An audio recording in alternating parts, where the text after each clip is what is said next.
How do you build a business in a way that means you make more money in less time? Now, I'm wanting to use this channel a little bit more to just sit down and chat with you about how my business is going, the things that I'm learning, the moves that I'm making in business that really I think are worth noting and worth thinking about, considering lessons that I'm learning.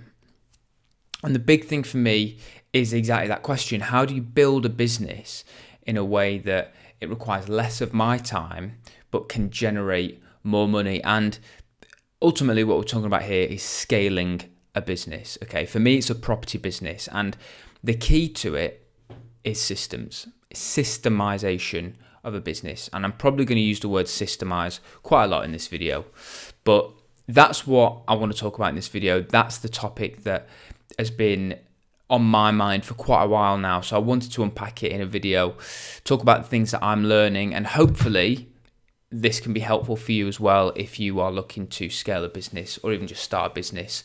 It's definitely worth considering a few of the things I want to talk about. Now, I run a property business. It is a sourcing company where we provide ordinary people, landlords, investors, or people who are aspiring to be landlords and investors with the property deals that stack, property deals that are good. So we kind of help people build up their property portfolios, creating wealth for generations. So that's kind of the main focus of the business. We also trade properties. I run a networking event and a few other little things on the side, but the main thing that I'm focusing on right now is my sourcing company, where we provide people with properties. So we find properties, we find investors, we partner them together, and we take a fee.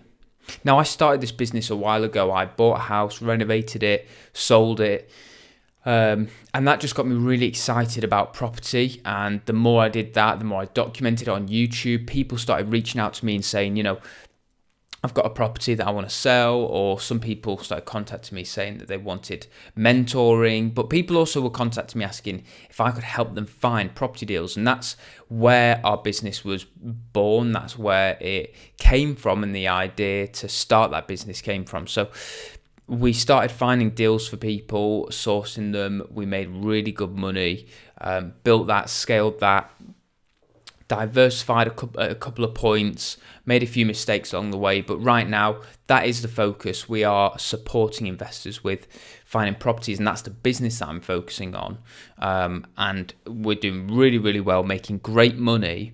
And the key for me now is how do we scale from here, and I suppose I just wanted to unpack that a little bit more. One of the things I've been thinking about is why should I scale a business? Why should I systemize a business? Okay, now there's a few different elements that as I think about it, as I reflect on it, the two main reasons why I would look to systemize any business, the first is, there's actually a book on this called Build to Sell, and it's this concept that when you start a business, you want to know what your exit is, or at least have a couple of different exit strategies, the same as you would with any property deal. You want to make sure that there's a couple of different exits available to you.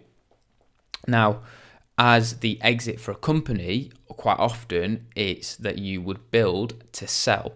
Now, nobody's going to buy a business off of me if it's me doing all the work, if it's me just working with investors, if it's my name, my face on absolutely everything, and the business doesn't operate or work without me being there. So I need to put things in place where if someone was to buy the company off me, they're buying team, they're buying processes, they're buying contacts, they're buying marketing material, branding, they're buying the complete package, as opposed to buying, well, it just wouldn't work. That's what I mean. You cannot buy something off of someone who doesn't have systems in place. And so if I ever wanted to sell my business, I would need to make sure that those systems are in place. The other thing why I think it's important to systemize any business is, even if you weren't going to sell it, is really for the idea of freedom. And a lot of people talk about financial freedom. A lot of people talk about passive income, all that stuff. And I don't even mean freedom like I'm going to sit on a beach and do nothing for the rest of my life. I more mean freedom from the sense of, if I can't take time off, if I can't go on a holiday, if I can't spend a day with the family when I want to, what's the point in it all? I'm just working for the sake of working. And to be honest, I just don't see any fulfillment in that. I don't see the point in that. If it's not to create freedom for me and my family, then I don't want to do it. So for me, freedom's a really key element, and systems will help me to do that. I don't know what it is for you, but I think it's really important that you create a business. If you're building a business, if you're about to start a company, whether it's in property or anything else, make sure that you're thinking about your exit. Make sure you're thinking about how you would want to exit that business eventually. What you don't want to do is build a business where you do it for a couple of years and it just fizzles out. Because you can do that. There's people that do that. They might do like drop shipping for a year, make a load of money, and then it just fizzles out, and fine, you've had a good year and that's it. But really, I think the best way to do it is to build to sell, because it means there's more money in it, and it makes your time more worthwhile. But systems are so important. And if you're going to be building a business, you want that freedom. You want that ability to be able to say, I'm going to take the day off today. I'm going to go on holiday for a couple of weeks. I'm going to spend time with the family. I'm just going to do a hobby, something that I enjoy outside of building this business. It just creates a better work-life balance. And for me, I've not had that. That's not something that I've been very good at having over the past 2 or 3 years. And it's something I'm trying to do more, which is where obviously this whole topic of conversation comes in to play. One of the books, I think the book that I read that really got me thinking about this, the one that piqued my interest really, was The 4-Hour Workweek. Now, it talks about in that systemizing pretty much everything.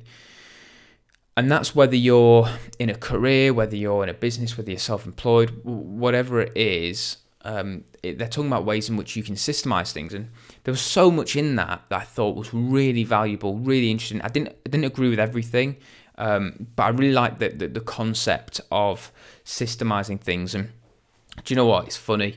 I approached my wife after reading this book, right, The 4-Hour Workweek, and in the book, it talks about things like getting a virtual assistant and how important that is, training them up, and replacing your time and outsourcing your tasks, lower value tasks, to people that you can pay to do it. So, for example, if you're in a job or in a business where you can earn £500 a day or £600 a day, and it's £50 an hour or £60 an hour, £80 an hour, whatever it might be, if you can work in a job like that, and as an example, and this is where I approached my wife with this concept, was what if you got a virtual assistant to do different life admin tasks that take up time but aren't very valuable in terms, they don't return much money to you. So the thing I was thinking about with this was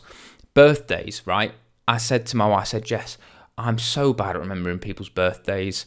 It feels like there's a birthday every week and I just can't remember whose it is. Have we sent them a card? Have we not? Have we bought them a present? Have we not? And it's just, I was just thinking, right, this was, it's just reflecting on it. It's funny, right? But I personally would love to do this. We didn't end up doing it, but I was like, why don't we get a life admin VA, right? Who can get everybody, as an example, get everybody's birthdays in a calendar. And it's their job to buy a card, write a card, come up with a couple of present ideas and float them past us, and we say yes or no. And then they send them the card and the present, and we don't even need to worry about it, right? That's it just goes to show the kind of person I am. Jess did not go for that. She wasn't happy with that. But that's the kind of concept that I'm talking about. It's this idea that if it's going to take you an hour to go out, find a present, find a card, write it, package it, post it. If in that hour you can make an extra £100, then why wouldn't you pay somebody £10, £20 to do that task for you? And in the meantime, you can make an extra X amount of money on top of that. That, for me, is more efficient use of my time. And that was the concept of the 4-Hour Workweek. Well, one of the concepts. And it really got me thinking about systemizing life, systemizing the business, systemizing everything that I was doing really. And although the birthday present idea didn't go down too well and wasn't something that we ended up doing, it did open my eyes to think a little bit more about it. One more, this whole video isn't going to be about books, but one other book that I read after reading the 4-Hour Workweek was The E-Myth. Now, this is where a lot of what I'm starting to do now comes into play, and where a lot of the questions that I'm having, lots of the thoughts and ideas and the moves that I'm making, where a lot of it's coming from. Now, the E-Myth, if you haven't read it, has this concept, right? It refers quite a lot to McDonald's and their business strategy, but it refers to this concept of having 3 types of people in a business. So you've got the entrepreneur, who is the visionary. They bring the strategy, they steer the ship, they have clear vision, clear idea of where things are going, and they do very, very high value tasks, right? You've then got your manager beneath them. The manager is a bit more metrics focused. They are looking after people, working with people, managing people, looking at numbers, pulling reports, working on efficiency, things like that. So you've got your managers. Then underneath them, you've got your technicians, right? And your technicians are the people who are doing the work. So in a McDonald's example, they talk about the people that are flipping the burgers, people that are working on the tills. They are the technicians. Those are the people doing the tasks.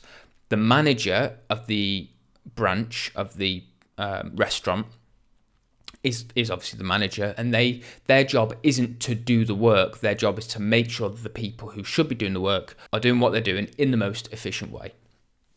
So that's the job of a manager. And then the entrepreneur is the one who's steering the ship, giving people clear direction, focusing on growth, focusing on getting new clients, marketing, and the manager and the technician focus on more of the operations and the delivery. Now, it's a really long-winded explanation, but I feel like it is quite important. For me, it's one of the big things that I'm asking myself now. And again, this is like, hopefully you find this helpful. I'm just kind of processing some thoughts. But this is why I'm finding it quite hard to systemize my business. And I'm not saying this from, I think I've done a really good job. We've brought in the right, a great team of people. But what's difficult about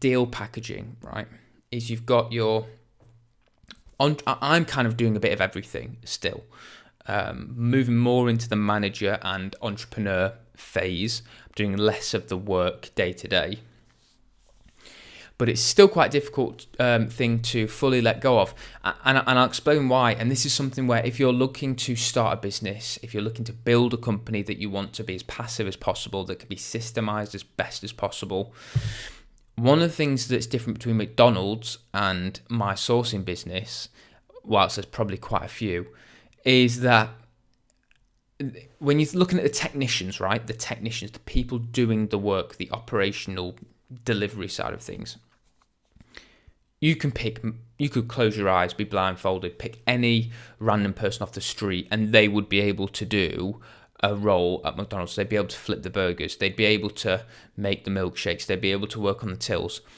because it's a lot simpler of a task, okay? And that's why they often get paid less. That's just the fact of it. It's a low value task. A lot of people can do it. And obviously, the more high value the task, the more difficult the task, the higher skill required, the more someone gets paid. And so you can get a lot of people in to deliver and do the work, fulfill the operational function of the business in something like McDonald's. In something like a deal packaging company, right? My role is to get the clients in. It's to work with investors, right? Then you've got the manager who oversees the sales progression, the deal acquisition.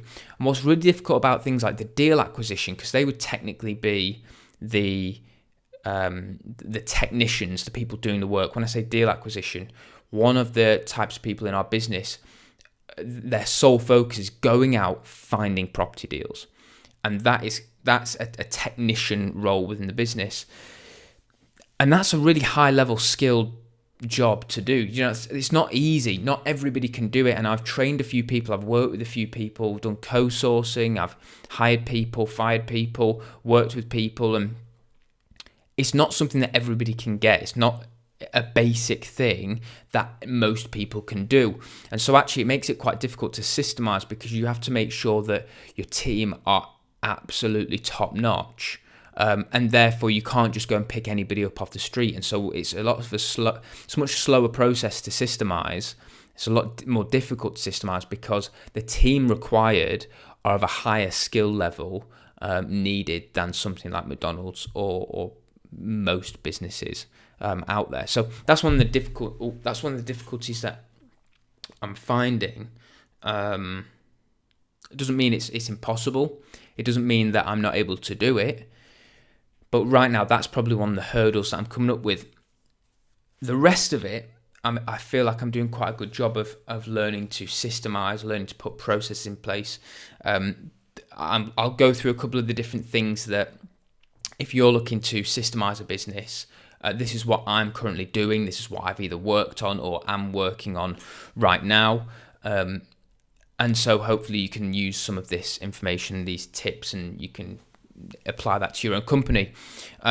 Obviously, the first thing that I would suggest if you're looking to systemize a business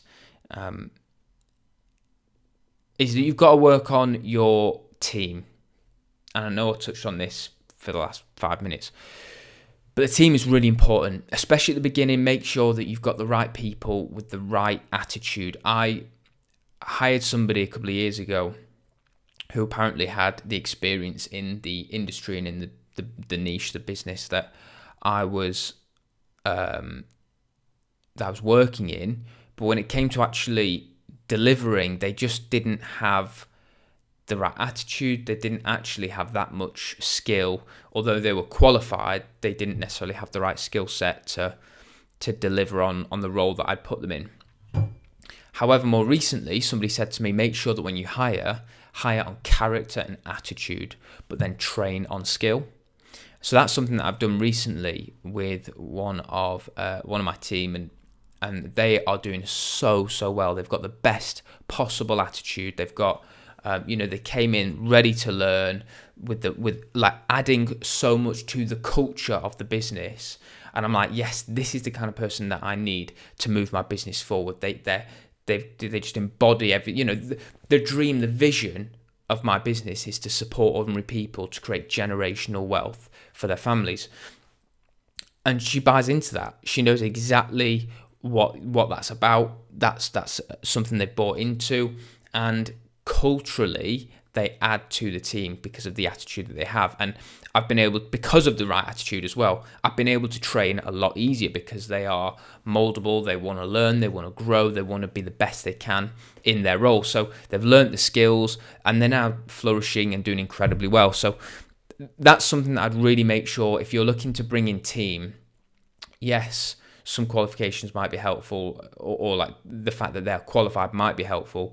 Personally, I don't even look at people's qualifications. When people send in a CV, I don't look at whether they've been to uni. I don't look at whether they've got GCSEs. I don't look at anything other than their experience in work. And then really you get to know people over the interview process. But yeah, hire on character and attitude, train on skill.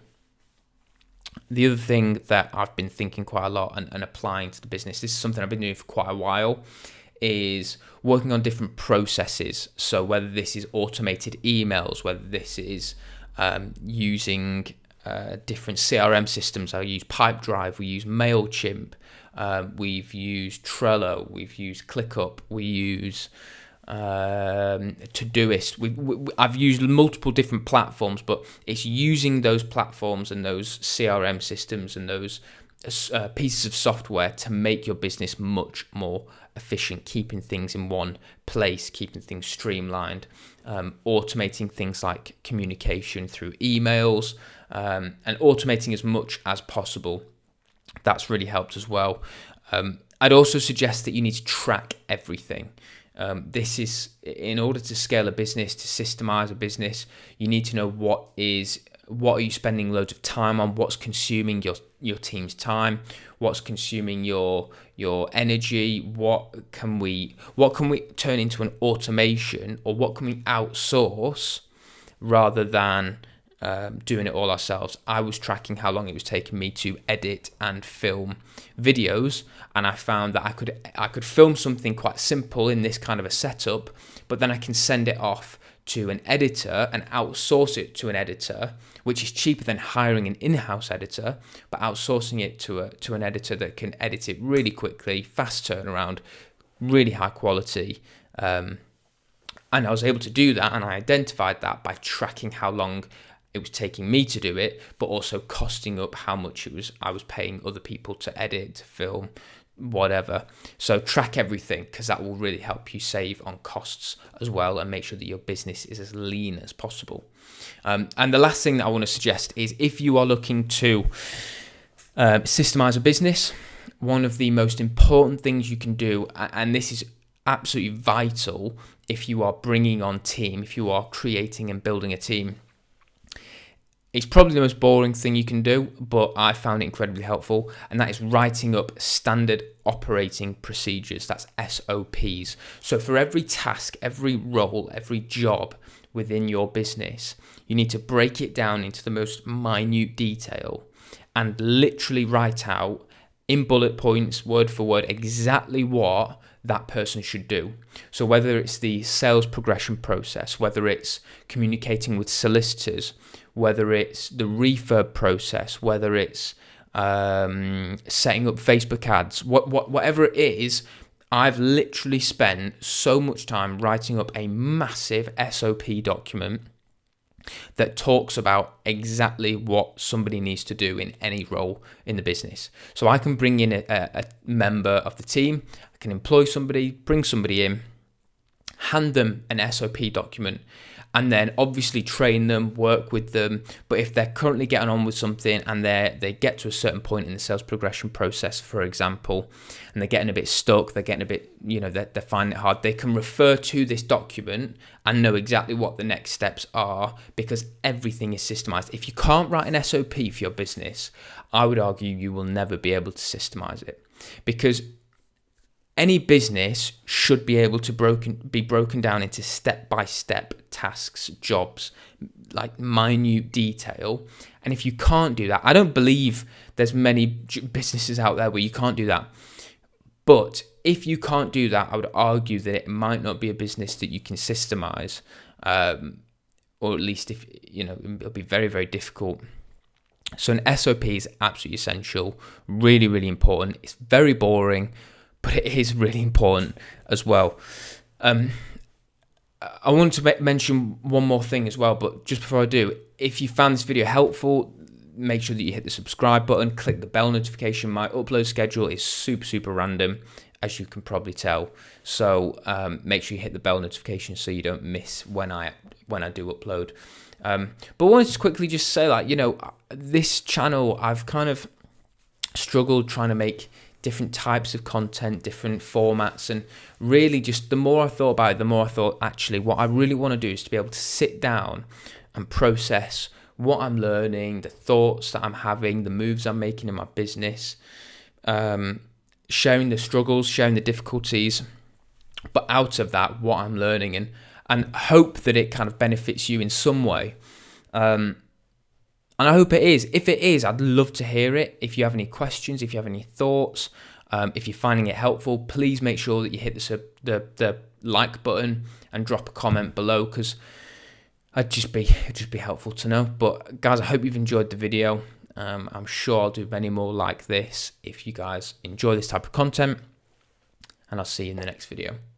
Hey, it's Jack here. I'm really excited to announce that the next property networking event is going to be happening here at the Hyatt Hotel in Manchester. It's on the 29th of September at 6:30 p.m. Our last event's actually sold out, and we had such an incredible response that we wanted to go bigger and better than before. We've already sold tickets to this event, and there are exclusive spaces. So if you are interested in learning about property, connecting with the best professionals in the industry, make sure you get booked on 29th of September, 6:30 p.m. I'd love to see you there.